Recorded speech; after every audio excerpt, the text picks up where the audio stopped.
ನಗರದ ಅಂಬೇಡ್ಕರ್ ಭವನದ ಮಿನಿ ಸಭಾಂಗಣದಲ್ಲಿ ಭಾರತೀಯ ಬೌದ್ಧ ಮಹಾಸಭಾದ ವತಿಯಿಂದ ಬುದ್ಧ ವಂದನೆ ಕಾರ್ಯಕ್ರಮವನ್ನು ಭೀಮರಾವ್ ಯಶವಂತರಾವ್ ಅಂಬೇಡ್ಕರ್ ಅವರು ಬುದ್ಧ ಹಾಗೂ ಅಂಬೇಡ್ಕರ್ ಭಾವಚಿತ್ರಕ್ಕೆ ಪುಷ್ಪಾರ್ಚನೆ ಮಾಡಿ ಮಾತನಾಡಿದರು. 4 ವರ್ಷಗಳ ಹಿಂದೆ ಮಂಡ್ಯಕ್ಕೆ ಬಂದಿದ್ದೆ. ಹಲವು ಬದಲಾವಣೆಗಳನ್ನು ಇಂದು ನೋಡುತ್ತಿದ್ದೇನೆ. ಅಂಬೇಡ್ಕರ್ ಮತ್ತು ಬುದ್ಧರ ಬಗ್ಗೆ ಅಪಾರ ಗೌರವ ಇಟ್ಟುಕೊಂಡಿರುವುದು ಸಂತಸ ತಂದಿದೆ.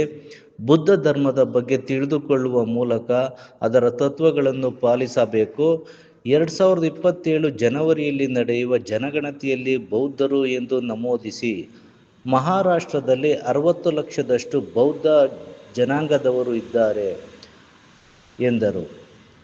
ಕಾರ್ಯಕ್ರಮದಲ್ಲಿ ನಳಂದ ಬೌದ್ಧ ವಿಶ್ವವಿದ್ಯಾನಿಲಯದ ಬೌದ್ಧ ಧರ್ಮಗುರು ಬೋಧಿದತ್ತ ಬಂತೇಜಿ, ಧರ್ಮವೀರ ಬಂತೇಜಿ, ಭಿಕ್ಕುಣಿ ಗೌತಮಿ, ಮಹಾಸಭಾದ ರಾಜ್ಯಾಧ್ಯಕ್ಷ ಸಿದ್ದರಾಜು, ಉಪಾಧ್ಯಕ್ಷ ಶಿವರಾಜು, ಜಿಲ್ಲಾಧ್ಯಕ್ಷ ಅಂದಾನಿ, ಪ್ರಧಾನ ಕಾರ್ಯದರ್ಶಿ SP ನಾರಾಯಣಸ್ವಾಮಿ, ಮುಖಂಡರಾದ ಚೆಲುವಯ್ಯ, ಮಲ್ಲಿಕಾರ್ಜುನ್ ಬಾಲ್ಕಿ, ನಿವೃತ್ತ ನ್ಯಾಯಾಧೀಶ ಚೌತಾಲ, ವಿಜಯಲಕ್ಷ್ಮಿ ರಘುನಂದನ್, BP ಪ್ರಕಾಶ್, ದೀಪಕ್ ಭಾಗವಹಿಸಿದ್ದರು.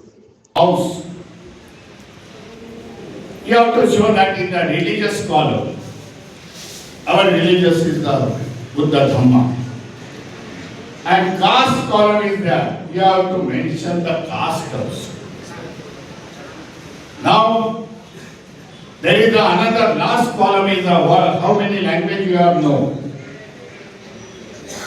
You said that Kannada, English. Apart from that, you have to mention the Pali languages. Because we want to revival of the Pali language.